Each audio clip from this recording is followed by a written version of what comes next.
the Closing Beat, everybody. Happy Friday. How we doing out there?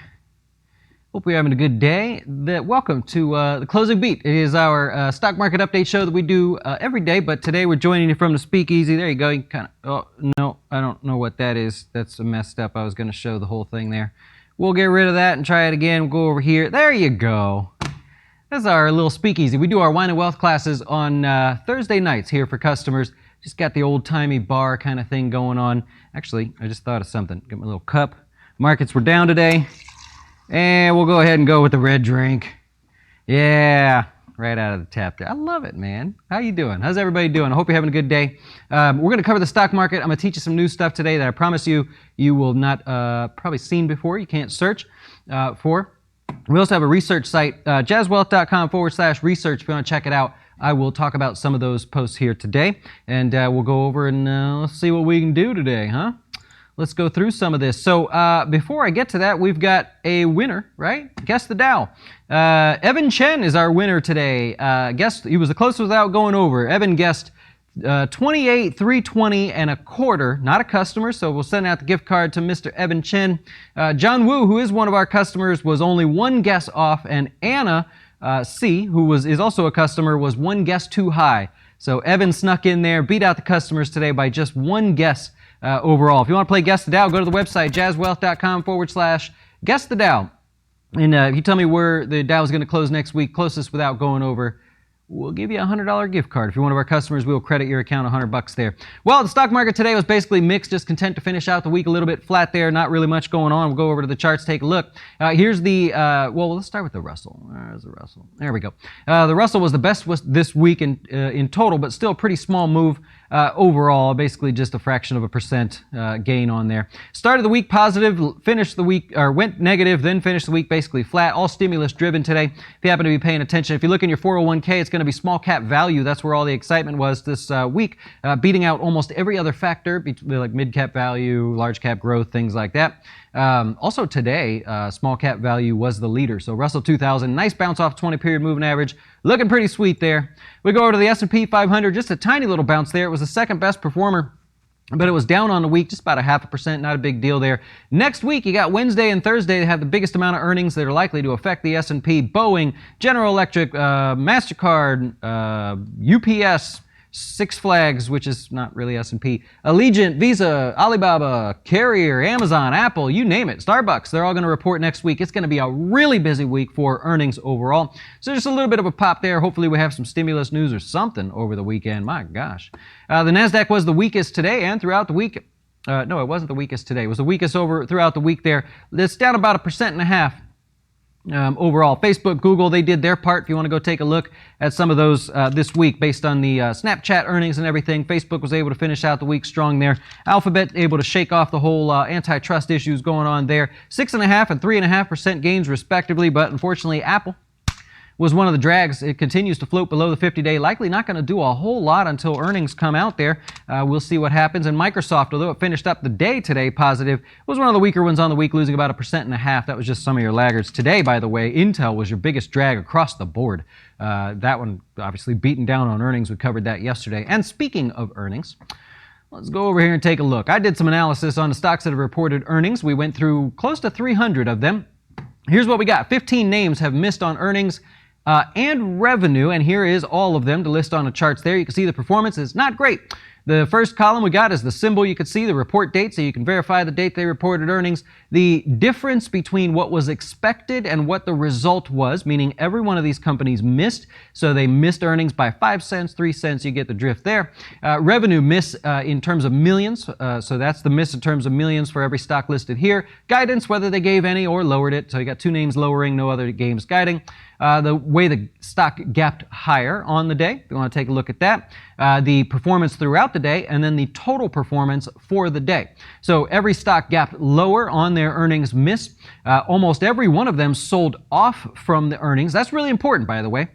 That's the kind of thing a lot of people don't look at. If a stock gaps down because of poor earnings, that's fine, but what did it do throughout the day? Were people interested in buying that dip, or was it something that ultimately people didn't want to buy? And here you can see that in almost every single case, let's start at the top. You got Union Pacific, gaps down 2.75%. Now during the day, it sells off for a total of another 3.35%, finishes down the day negative 6%. So it's sold off throughout the day. That tells you that investors right now, when you look at the broad stocks list here, if it misses on earnings, misses on revenue, it's not a big deal when the market's open, but people are choosing to sell those stocks and go put them elsewhere. Why are they putting them elsewhere? Because there's a total of 267 names so far that have beat on earnings and revenue. This is a little bit messy. I'm sorry. There's so many of them. I had to cut the chart off. I can't naturally share 267 names, but what you can see over here on the right, you got stock symbol, report date. You have to blow up the screen, actually. Here's the spread between how much they were expected to earn and how much they did in terms of shares, earnings per share. Revenue, the beat there. Guidance as well, whether they raised, lowered, or didn't change anything at all. The gap, meaning started off by gapping higher. Open to close, meaning it actually continued higher. Many of the stocks that beat on earnings actually continued higher throughout the day. 60% of those names did end up gapping higher. You can see it down here at the bottom if you can see it. Wonder if I can do something interesting. Yeah, it's a little bit better for you. 60% of the stocks that beat on earnings did gap higher. Average gap was 1.84%. Throughout the day, some of them did float back lower, but most of them did move higher throughout the day. And by the end of the day, the average stock that beats on earnings and beats on revenue together had a gain of 0.57%, a median gain of 0.2, and half of them were positive by the end of the day. So a lot of good going on if a stock can beat on earnings, a lot of bad going on if you do not. In particular, if you find a stock that missed on earnings and revenue, chances are it's going to sell off more throughout the day. A couple of them didn't. You can see CRS, that's an industrial stock there. I think it yields like over 4%. It's a good yielder there. That one did okay. Vail Mountain Resorts, they said ski season's still good to go, so that was one of the outliers there in terms of that. But a little bit of sort of Friday geeky data for you to review and see what in the world is he sharing with me here. It's all kinds of crazy stuff. Hey, our videos this week, really good. FinTips videos, we do them Monday, Wednesday, and Friday at 1 o'clock. They're recorded on our YouTube channel. This week we did paying more in 401k fees to get better performance, if that makes sense. Withdrawal strategies, super important video on Wednesday. And today we did the 4 concerns that we found from our investors or our clients over the years here to see what is most important to focus on. Last night, our Wine and Wealth class held right here in the Speakeasy as we do. We talked about we did portfolio update last week. This week we did rebalancing or balancing out your entire investments across all your different accounts. So really, really cool there, tools that we can use to make that happen. And on our research site, we got all kinds of good stuff there. We'll cover some of that stuff as we go here. But let's dive into the sector breakdown, see what's going on. That's not the sector breakdown. Here we go. All right. So for the week, you got communication services, best performing area, up 15% year to date, ranks 3rd best year to date in terms of the sectors in the S&P that perform the best. A lot of that's going to be because of a little rebound in Verizon. We talked about that last night in our class. You got Comcast with a little bit of a rebound as well. And the other communication stocks, Fox or Foxa, either one you want to look at there. A little bit of a rebound there. That one certainly helped. Tech stocks, this was the worst this week, lost 2.5% really. It remains the best sector so far for the year. It's up 30%, so you can't blame it for pulling back. We already talked about a few names that weighed on the tech sector late in the week. You're going to have Apple, you're going to have Intel, you're going to have Nvidia, and you're going to have some of the other semiconductors in there as well, like Micron Technologies, which faded back. If you look at it's going to be this one. Semiconductors, great run there. We walked you through the whole run up there, and now it's time for it to pull back. It has pulled back. This has been the biggest industry to drag on the tech sector. You got real estate still chopping around in kind of a little mess there. It's the second weakest still overall for the week, but not bad if you're a yield investor because it hasn't done a lot. So if you're ever going to invest in something that you just want the dividend yield, well, right now real estate's kind of that place to go. It's down about 2% on the week, but ultimately staying inside of this choppy range, not a big deal there. You got consumer staples off the 50-day and 20-day moving average down over 1% this week, but it's just a tiny little pullback in the midst of an uptrend. It's all good there if you ask me. Industrials, this would be the strongest sector of the week and the least volatile sector of the week, barely budging, not doing a whole lot at all. Lost 0.5% on the week. Very, very quiet there. Most volatile would be energy, by the way.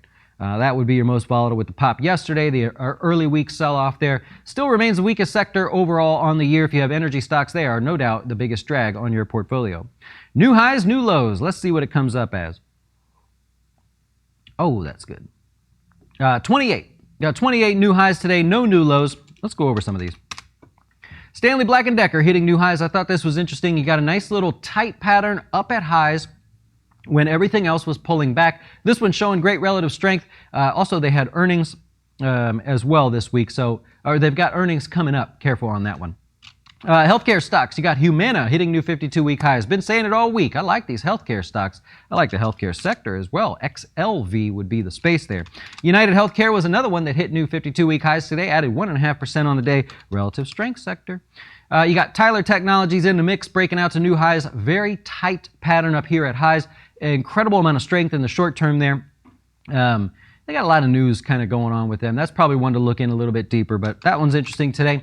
Illinois Tool Works, same thing, mini breakout here at highs, one of the stronger stocks overall. They're killing it this year. I'll throw in Algin as well. This was the earnings one we got excited about yesterday because we happen to own it in our large cap growth stock fund that you can see on our website. But today it continued, another 3.6% higher. I like that, man. That one looks good. And that is all the new highs for the week. Let's take a look at our watch list. Are you ready? Ready for this one? Think you can handle it? Here's what we're going to do today. It's a Friday. We've got a chance to stretch out a little bit and kind of, talk about some things. We are going to look for the most undervalued stocks that are performing better than the market year to date, but also pulled back less than the market on this most recent pullback. Give you a second to think about that. A lot of criteria there. Here we go. All right, here's the idea. The stock market. Obviously, the stock market's about 7% for the S&P is up 7% for the year. So we want stocks that are up more than that already, so otherwise showing strength more so than the market. And then we want stocks that are cheap, right? On a fundamental basis, we want stocks that are cheaper than their competitors. So there are lots of stocks that are outperforming the market but are relatively expensive if you compare them to the other people in their sector or industry. So we want the most discounted stocks that are also stronger than the market. And then one little kicker, we want to say the markets have pulled back over the last couple weeks. We want stocks that either kept going higher or didn't pull back as much. So we want the strongest of the cheapest is essentially what we're looking at there. All right, let's go over to it. Here we go. There's a couple of them on your list there you can take a look at. I got to go down over here. I tried to cover different sectors. So what we tried to do is say, give me a few names from each sector. So if you're looking at the third column over here, you're going to see materials, energy, financials, all the great stuff in there. So here we go. We got the ticker symbol. First one up in basic materials is Albemarle. This one's actually done really well. Let's go over to the chart real quick, take a look. So if you're taking a look, ticker symbol is ALB. It's performing better than the stock market throughout the year. We'll go back to the slide in a second. It has pulled back less than the market and already continuing to show strength there in the material space. It ranks just below average in terms of comparing it to the rest of them there, but not bad.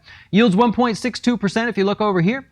Performance for the last month is 18.8% as compared to the stock market, 6.81%. Yep, you can see it down there at the bottom. And so that's our benchmark really, right? So 6.81%. Performance year to date, 30%. Am I going to sneeze, man? Oh, excuse me. All right, I got the virus. Thank you. Appreciate that. All right, performance for the month, 6.8% on the stock market, 18% for Albemarle. Performance year to date, 30% and 7% in the stock market. It also ranks as the highest in terms of volatility for the stock overall. That's basic materials. You go over to Facebook, you got the same thing here. We'll go through the list. You can see the list on the right-hand side of your screen in addition to on your screen.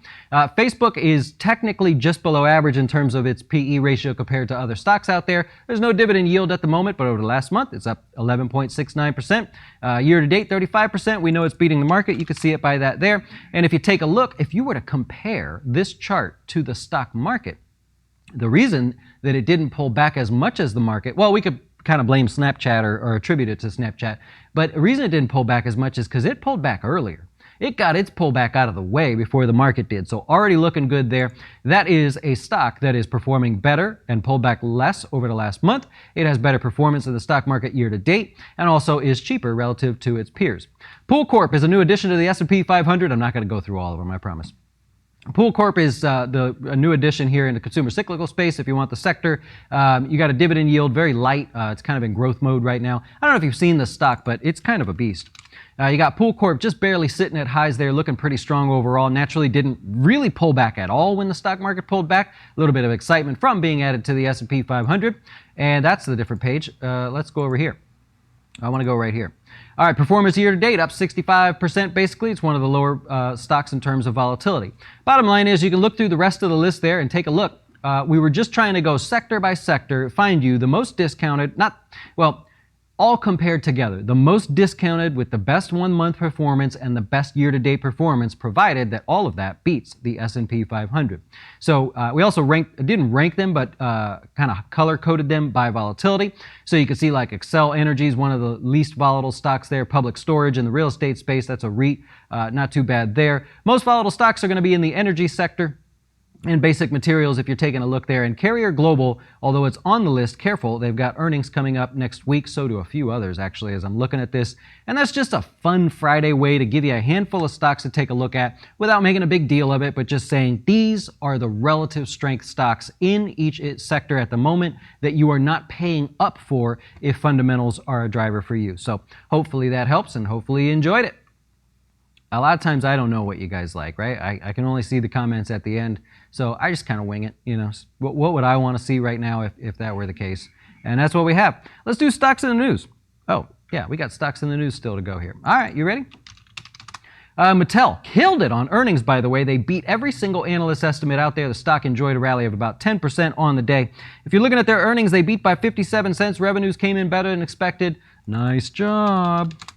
There you go. Tesla, there was a report that the company plans to add a 4D radar to its cars to improve the self-driving capabilities there. That was it. There really wasn't a whole lot else out there. There was some just random news out there, a couple Chinese reports, price targets raised. Stock basically was flat, $5 give or take is a flat day for Tesla, right around the 50-day moving average, and so that one is one in your list there. Wells Fargo, there was a report out of Reuters that said the company is thinking about spinning off its asset management division there. I think they're going to have to, but anyways, that came out. That was up. Oh, it was basically flat on the day. That's what you have there. Seagate, hardware maker here. Kind of a volatile day for Seagate Technologies overall. They beat on earnings by 3 cents. They're going to be buying $3 billion back of their shares.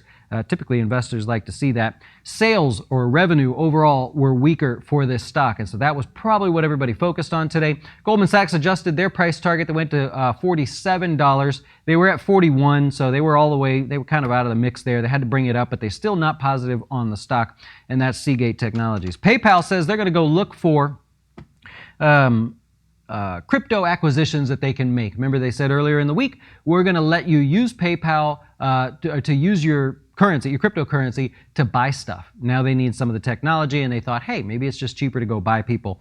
And so that is some of the stocks in the news today. I'll read off a few other things, and then we will take your questions if I can find them. So let's see what we got. Speaking of Mattel, next week we got Hasbro, Otis Elevator, Chegg, Twilio. Yeah, that's pretty much it in terms of starting off the week there. Boyd Gaming is going to report too, so that'll be kind of exciting. And Cincinnati Financial, there you go, a couple more banks in the mix. Dividends, you got Fastenal paying out a quarter. That's basically all the excitement there, and the stimulus was the main focus of the day, although nothing got done. Nothing at all. Can I point out one thing here? Did you see, what was it today? Capital One, and by the way, Capital One beat on earnings by $2.95. They said the same thing that we talked about yesterday. Remember yesterday, we were kind of pointed at this research post. If you're a customer or you're in the research post here, I did this guy here, this financials bottoming.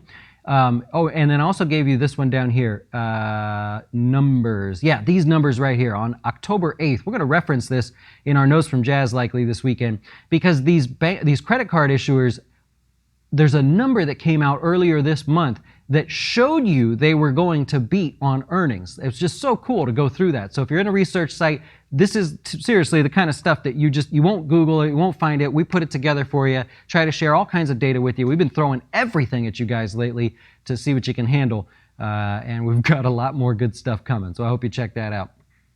I love it. I love it. I love it. let's see what we got here for questions now that the old stream had been caught up there. Can you talk about the technicals of Twilio? I think, yeah, I like it there. Here we go. Here's Twilio. There you go. So they got earnings coming up. Careful there. It's going to be a volatile one on earnings, expected to lose 4 cents a share. It's bounced off the 20-day moving average. All in all, very strong stock right now that did great by pulling back after being extended. We talked about this with the solar stocks earlier in the week. They got too far, too fast. This stock has done a good job of resetting itself. I just think obviously you can't do anything till Monday. I think you don't do anything till Monday. Monday evening, they'll report earnings. Let's see what happens there. I like it. Phone's ringing. Is there value to investing in the beaten energy stocks? A lot of the bigger investors are starting to move towards those energy stocks right now. They think they're overly discounted, and they're going through and picking off some of the names there. So yeah, I do agree with that. Everybody likes a good discount. I like a good discount. And so, yep, I agree with you. Yep. American Express. Did they report? American Express missed. Yeah, old Dr. Horton's with it there. So yeah, I didn't cover that one. I thought I had that on my notes today. American Express missed by 5 cents. Inline revenues there, down about 3% on the day. Let me look real quick and see. Oh man, there's just tons of going on there. They said overall margins to be kind of flat going forward. What does that tell you, by the way? Also, next week we get Visa and MasterCard. Different sort of game there, but I like it. Let me see what we can learn from that.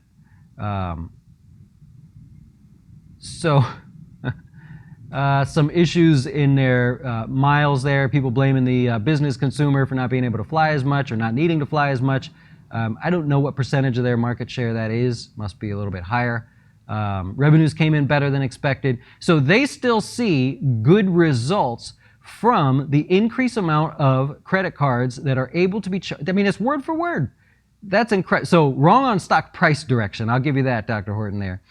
Credit losses are down. So they're overall, so same thing as the other day. Their credit card losses or delinquencies are down quite a bit. Their charge-offs are down by, what's that, 150 million there. Very interesting. Very interesting. I find that so fascinating how you can see that stuff ahead of time. All in all, stock price did not participate, though. You are right on that one. Yep. Stimulus dead until the after the election. I think you're right. I think both of them want that. Yeah, Snap killed it earlier this week on earnings. Questions on Snap, that one just continues to blast off. Don't chase it now. That's a tough one to chase. Look how extended that is. I mean, it's a great move, but you got to be thinking profit taking in there. What happened there? You get like a 40% gain?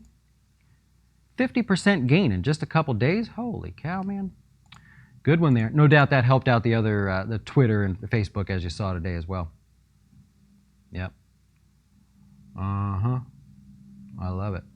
Well, so what you look at there with the credit card issuers is now you're starting to see that they're all saying the same thing about being able to charge interest on more balances than they used to.